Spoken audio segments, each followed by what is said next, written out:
nouveau bilan lecture et c'est parti. On commence chez Vega Dupuis avec le second volume de 36 000 Seconds in a Day. J'apprécie toujours autant cette romance très originale.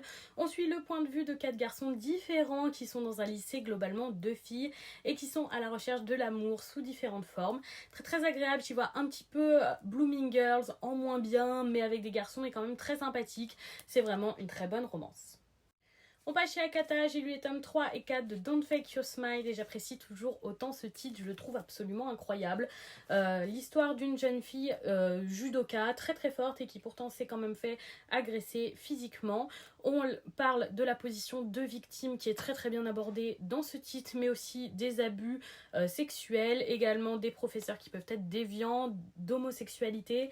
Vraiment, il y a énormément de thèmes abordés dans ce titre, tous aussi agréables les uns que les autres. En plus d'avoir un triangle amoureux plutôt chouette, bien qu'assez prévisible, c'est surtout les thèmes de fond qui sont vraiment intéressants et j'ai vraiment adoré ma lecture. On passe chez Soleil Manga avec les tomes 2 à 7 de Love in Progress. Il me manquera 2 tomes pour terminer ce titre. Écoutez, je sais pas trop ce que j'en pense. Je pense que je le terminerai quand même, mais c'est un petit peu long. En fait, ce qui m'avait plu dans cette romance, c'est que pour une fois, c'est un vrai triangle amoureux qui dure jusqu'à la fin du titre. On ne sait pas qui est-ce qu'elle choisit, vraiment jusqu'à la fin, même si on sent le truc arriver et je pense que je vais être déçue.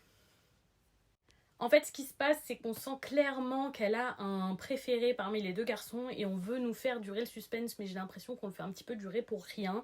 Donc c'est vraiment le 9e et dernier tome qui donnera la saveur ou pas à ce titre et l'originalité ou non à ce titre. Pour le moment, on reste sur une romance assez classique, triangle amoureux avec 2 garçons.